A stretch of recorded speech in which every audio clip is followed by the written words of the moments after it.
नमस्कार मंडळी. काय मजेत ना? जे जे हसतायत ना, त्यांनी सोनं यावर्षी विकत घेतलेलं असणार आहे त्यांच्या पोर्टफोलिओमध्ये. काय गेन्स दिले त्यावेळेला सोन्याने. वाह! वाह! 75% जवळ-जवळ सोनं यावर्षी वाढलेलं आहे. मी हा जो चार्ट तुम्हाला आता दाखवतेय, हा MCX फ्युचर्सचा सोन्याचा चार्ट आहे बरं का. हां, अगदी आपल्या बाजारपेठांमध्ये कदाचित थोडंसं प्लस मायनस असू शकेल, बट साधारणपणे 75% वाढ झालेली आहे सोन्याच्या भावामध्ये यावर्षी 2025 मध्ये. पण बऱ्याच जणांना असा प्रश्न काही महिन्यांपूर्वी पडला होता, की 1,00,000च्या वरती जाईल का हो सोनं? इनफॅक्ट ह्याच्यावरती मी एक व्हिडिओ पण बनवला होता, 1,00,000च्या वरती सोनं जाईल का नाही म्हणून. पण आता 1,00,000 सोडा, लोकं आता 1,50,000 बद्दल विचारायला लागलेत, की 1,50,000च्या वरती जाईल असं वाटतंय का नाही तुला? सो आजच्या व्हिडिओमध्ये ना आपण 3 महत्त्वाच्या गोष्टी बघून घेणार आहोत. कोणच्या 3? सगळ्यात पहिला मुद्दा, की सोन्याची एवढी रॅली झाली तरी का? म्हणजे सोन्याचे भाव एवढे वाढले तरी का? दुसरी गोष्ट, सेंट्रल बँक्स, भारताची सेंट्रल बँक म्हणा, चायनाची म्हणा, अमेरिकेची म्हणा, ह्या सगळ्या सेंट्रल बँक्स अजूनही सोनं विकत घेतायत का? आणि सगळ्यात महत्त्वाचं तिसरं, 2026 मध्ये सोन्याचा भाव कुठपर्यंत जाऊ शकेल? व्हिडिओमध्ये खूप काय-काय शिकायला मिळणार आहे. सो व्हिडिओ शेवटपर्यंत बघायला विसरू नका. काय आहे, 2च आठवडे राहिलेले आहेत 2025 चे, तर काय नवीन वर्षाच्या संकल्पाचा काही विचार केलाय का नाही? स्वतःला अजून छान आपल्याला नॉलेज आपल्याला मिळवायचंय वगैरे असा ज्यांनी ज्यांनी संकल्प केला असेल, आपल्याला स्टॉक मार्केट रिलेटेड अजून शिकून घ्यायचंय असा काही संकल्प केला असेल, तर आहे ना आपली वेबसाईट rachanaraनडे.in. इथे जर तुम्ही स्टॉक मार्केट कोर्सेसवरती गेला तर इथं भरपूर कोर्सेस आहेत, मराठीतनं कोर्सेस आहेत. पण ज्यांना असं वाटत असेल, की नाही आम्हाला फ्री डेमो लेक्चर बघायचं आहे एखादं तरी, तर एक कशाला, इथे 4-4 डेमो लेक्चर्स आहेत. नक्की या डेमो लेक्चर्ससाठी एनरोल करा आणि या सगळ्या डेमो लेक्चर्सची लिंक कुठे मिळेल? अर्थातच पिन कॉमेंट आणि डिस्क्रिप्शन बॉक्समध्ये. वळूयात पहिल्या प्रश्नाकडे, की सोन्यामध्ये जी ही तेजी झाली, ती झाली तरी कशामुळे? 5 वेगळ्या-वेगळ्या कारणांकडे आज आपण बघणार आहोत. सगळ्यात पहिलं कारण काय माहिती आहे का? Fed rate cut. फेड म्हणजे कोण आहे? जसं भारताची सेंट्रल बँक कोण आहे? तर आर-बी-आय. तशी अमेरिकेची आर-बी-आय कोण आहे? तर फेड रिझर्व्ह आहे किंवा त्याला नुसतं फेड पण म्हणतात. ओके. फेड काय करतं? फेड अमेरिकेमध्ये व्याजदर काय असतील, वाढतील, कमी होतील हे ठरवतं. आता 2025 मध्ये फेडने ठरवलं, की आपण व्याजदर कमी करायचे. तुम्हाला माहिती असेल तर भारतामध्ये सुद्धा आता व्याजदर हळू कमी होतातच आहेत, बरोबर? अमेरिका पण आता तेच करते. हे जेव्हा व्याजदर कमी होतात, तेव्हा अमेरिकेत जे बॉन्ड्स असतात, त्यांचे यील्ड्स पण हळू तुलनेने कमी होत जातात. बापरे! एवढं जर कळालं नसेल, तर आता सोपी गोष्ट सांगते. थोडक्यात काय आहे, मी अमेरिकेतली एखादी संस्था आहे. माझ्याकडे पैसे आहेत गुंतवण्यासाठी. माझ्याकडे 2 ऑप्शन्स आहेत. मी पैसे सोन्यात गुंतवू शकते किंवा अमेरिकेच्या सरकारचे किंवा तिकडच्या वेगळ्या-वेगळ्या संस्थांचे जे बॉन्ड्स आहेत. थोडक्यात खरं तर मी संस्थांच्या ऐवजी अमेरिकेचे सरकारचे जे बॉन्ड्स आहेत त्याचंच उदाहरण देते. सरकारी बॉन्ड्समध्ये पैसे गुंतवू का सोन्यामध्ये पैसे गुंतवू? हा जेव्हा प्रश्न पडलेला असतो, तेव्हा मी काय विचार करते, परतावा कुठे जास्ती मिळेल? हे काय म्हटलं, अहो फेड रेट कट करत चाललेले आहेत इंटरेस्ट रेट्स. त्याच्यामुळे यील्ड्स आयडियली ड्रॉप होतील. तिकडं काही जास्ती पैसा बनणार नाही. त्याच्याऐवजी सोन्यामध्येच आपण पैसे गुंतवूयात. त्याच्यामुळे बऱ्याच संस्थांनी ओव्हरऑल सोन्यामध्ये जास्ती गुंतवणूक केली, मागणी वाढली आणि सोन्याचे भाव वाढले. सो काय मी लक्षात ठेवा, शेवटचं वाक्य आता खूप महत्वाचं आहे. जेव्हा फेड किंवा आर-बी-आय व्याजदर कमी करते, रेट कट करते, तेव्हा सोन्यासाठी अच्छे दिन असतात. ओके, सोन्याचा भाव वाढतो. दुसरी गोष्ट, जिओपॉलिटिकल आणि इकॉनॉमिक अनसर्टेनिटी म्हणजे काय? जेव्हा काही देशांमध्ये युद्ध होत असतात किंवा टॅरिफ वॉर सारखी अनसर्टेनिटी असते, इकॉनॉमिक लेव्हल अनसर्टेनिटी असते. थोडक्यात काय? अनिश्चितता असते. तेव्हा तुम्हा आम्हासारखे लोकं काय विचार करतो, "बापरे! सोनं नाणं घरी असावं बरं का, उद्या काही संकटकाळी लागलं तर ते कधीही उपयोग पडू शकतं." जसा तुम्ही आम्ही हा विचार करतो ना, तसेच सरकार सुद्धा विचार करते, की संकटकाळी, देशाच्या संकटकाळी पटकन काय काय उपयोग पडू शकेल, तर सोनं उपयोग पडू शकेल. आणि म्हणूनच अशा वेळेला जगाच्या अनेक सेंट्रल बँक सुद्धा सोनं विकत घ्यायला लागतात. जेव्हा सो कायम लक्षात ठेवा, जेव्हा केव्हा जगात अनिश्चितता असेल, तेव्हा सोन्याचा भाव वाढतो. मागणी वाढते आणि भाव वाढतो. ओके. तिसरा मुद्दा, डॉलर जसा वीक होतो, तसा कायम सोन्याचा भाव वाढत जातो. हे तुम्ही ह्याला इंग्रजीत आपण इन्व्हर्स रिलेशन म्हणतो. जसं सोन्याचा भाव म्हणजे जसा डॉलर वीक होणार, तसं सोन्याचा भाव वाढणार. ओके. चौथा मुद्दा आहे डी-डॉलरायझेशनचा. म्हणजे डी-डॉलरायझेशन म्हणजे काय असतं माहिती आहे का? आपण डॉलरला पूर्णपणे फुली नाही मारत आहे आपण. पण डॉलरवरचं आपलं जे काही ओव्हरऑल डिपेंडन्स आहे, तो मी कमी करायचा प्रयत्न करत असते. थोडक्यात काय मी म्हटलं असं, भारत ॲज अ देश आपण फॉरेक्स रिझर्व्हज ठेवतो. म्हणजे जसं तुम्ही आम्ही काय करतो, पैसे बाजूला ठेवतो, तसं देश पण पैसे बाजूला ठेवत असतो. तो कशात बाजूला ठेवतो माहिती डॉलर्समध्ये पैसे आपण बाजूला ठेवतो. पण आता आपण पूर्ण डॉलरमध्ये पैसे नाही ठेवत आहे. आपण आपण सोन्यामध्ये सुद्धा पैसे रिझर्व्ह ठेवतोय. आपण नाही, अनेक देश हे करतायत. तुम्हाला कदाचित आठवत असेल, खूप महिन्यांपूर्वीच्या मी व्हिडिओमध्ये सांगितलं होतं, रशिया युक्रेनमध्ये जेव्हा युद्ध सुरू झालं, तेव्हा रशियाने अनेक त्यांचे रिझर्व्हज डॉलरमध्ये ठेवले होते आणि अमेरिका काय म्हटलं, "आम्ही तुमचे डॉलर फ्री अप नाही करून देणार. आम्ही तुम्हाला तुमचेच डॉलर जे आहेत ते आम्ही तुम्हाला वापरूनच नाही देणार." कारण ते अमेरिकेच्या ताब्यात होते डॉलर्स. तुम्ही युद्ध करताय ना, त्याच्यामुळे देणार नाही. झालं. असं म्हटल्यामुळे मग देशाचा कॉन्फिडन्स हलतो ना, की आपण एवढे पैसे साठवलेत आणि आपल्याला हवेत, तेव्हा आपल्यालाच आपले पैसे मिळत नाहीयेत. अशा केसेसमध्ये डी-डॉलरायझेशनला जास्ती जोर धरतो आणि सरकार लेव्हलला असं ठरवू शकतं, की डॉलरमध्ये पैसे गुंतवायच्याऐवजी सोन्यात पैसे गुंतवू आणि ज्याच्यामुळे सोन्याचा भाव वाढतो. अजून एक आत्ता कमाल गोष्ट झालेली आहे, की ज्याच्यात काही संस्थांना सोन्यामध्ये पैसे गुंतवायची परवानगी मिळालेली आहे. कुठल्या संस्था तुम्हाला माहिती कदाचित नसेल, तर तुम्हाला इथे एक आर्टिकलच उघडून दाखवते. PFRDA allows NPS subscribers to invest in gold and silver ETFs. PFRDA म्हणजे pension fund regulatory development authority. थोडक्यात काय? फंडात, पेन्शन फंडात जे पैसे ठेवत असतात. एन-पी-एस म्हणा, यू-पी-एस म्हणा, ए-पी-वाय म्हणा. ए-पी-वाय तुम्ही ऐकलं असेल, अटल पेन्शन योजना म्हणून आहे. तर लेट अस एन-पी-एसचं उदाहरण घेऊयात. ओके. एन-पी-एसमध्ये मी स्वतः एन-पी-एसमध्ये पैसे गुंतवते. आता याच्यात लेट अस मी ठरवलंय 70% स्टॉक्समध्ये, 30% बॉन्ड्समध्ये, डेटमध्ये.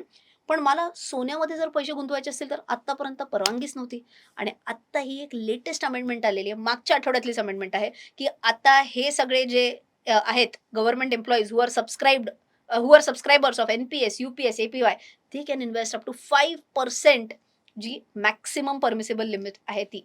सो त्याच्यामुळे काय होणार आहे बघा, या संस्थांनी सुद्धा जर सोन्यामध्ये गुंतवणूक करायला सुरुवात केली, तर डेफिनेटली सोन्याचा भाव वाढू शकेल.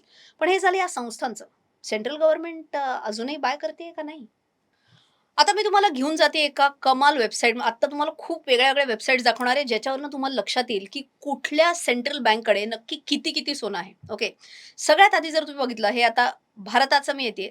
आधी सोन्याचे जर आपण फक्त रिझर्व्हज बघितले, तुम्हाला इथे दिसेल India gold reserve, trading economics नावाची वेबसाईट आहे आणि तुम्ही जर बघितलं तर आपण मस्त असे आरामात नका विना, पण आपण असे मस्त सोन्याचे रिझर्व्हज काढ वाढवत चाललेलो आहोत. इनफॅक्ट तुम्ही जर बघितलं, की कुठेच आपलं असं शार्प बाईंग नाहीये. आपण अगदी स्लोली, स्टेडीली आपण बाईंग करत राहिलेलो आहोत सोन्याचं आणि आत्ता Q3 2025 भारताकडे 880.18 टन सोनं आहे. ओके. एवढं जास्ती सोनं आपल्याकडे. मी म्हटलं, आपण एक ग्रॅज्युअल इन्क्रीज केलेलं आहे सोन्याच्या आपल्या रिझर्व्हजमध्ये. चायनाने काय केलं?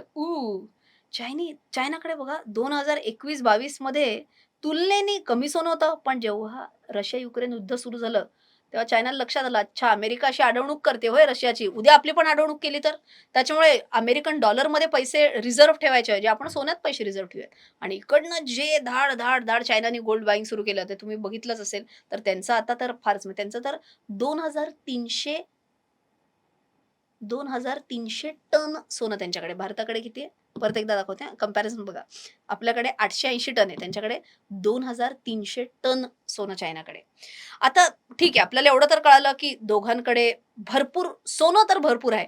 पण जर सोनं आणि डॉलर असे जर दोन्ही एकत्र केले आपण, तर कुठल्या देशाकडे सगळ्यात जास्ती रिझर्व्हज आहेत? जास्ती रिझर्व्ह म्हणजे काय? जास्ती पैसे त्यांनी गुंतवून ठेवलेले आहेत किंवा साठवून ठेवलेले आहेत असं आपण म्हणूयात. कोणाकडे किती जास्ती पैसे आहेत हे जर आपल्याला बघायचं असेल, तर आत्ता आपण आलेलो आहोत वर्ल्ड बँकच्या डेटामध्ये आणि वर्ल्ड बँकमध्ये तुम्हाला दिसेल सगळ्यात जास्ती आहेत चायनाकडे. चायनाकडे 34,56,000 आणि 24 मिलियन डॉलर, सगळं डॉलरमध्येच आहे. एवढे त्यांच्याकडे आत्ता रिझर्व्हज आहेत. त्याच्या खालोखाल जपान आहे, त्याच्या खालोखाल अमेरिका आहे, मग स्वित्झर्लंड, मग भारत. भारत तरी 5व्या क्रमांकावर येतोय रिझर्व्हजमध्ये.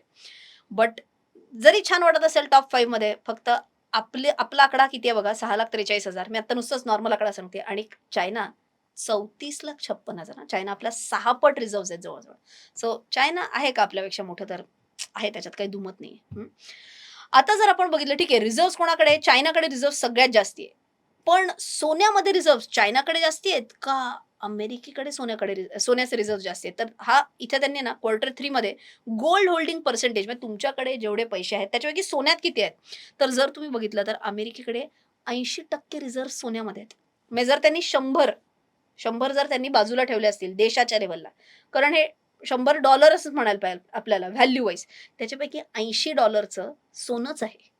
ओके. सो त्यांच्याकडे तर खूप जास्ती सोनं आहे. मग चायना कुठे आहे इकडे? चायना इकडं खालती आहे बघा. फक्त 7.68%.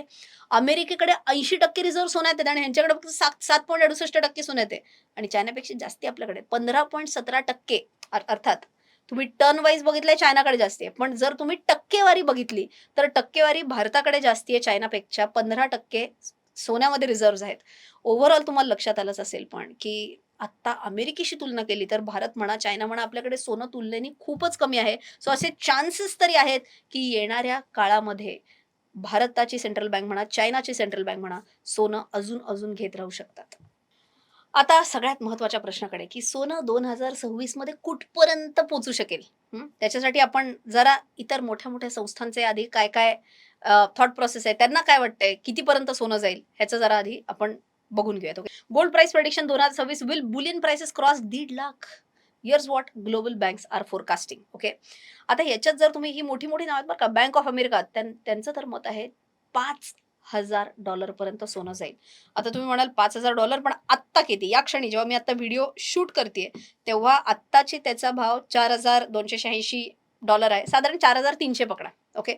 4,300 वरनं ह्यांचा असा अंदाज आहे, की सोनं जाऊ शकेल $5,000 पर्यंत. ओके. हा खूप मोठा आकडा आहे. बरोबर? म्हणजे जवळ-जवळ तुम्ही विचार करू शकता 15% जास्तीची अपमूव्ह आहे. त्याच्यानंतर डॉइश बँक ते पण 4,950 म्हणतायत. त्यांच्यासाठी पण साधारण ते म्हणतायत 15% वाढ होऊ शकेल.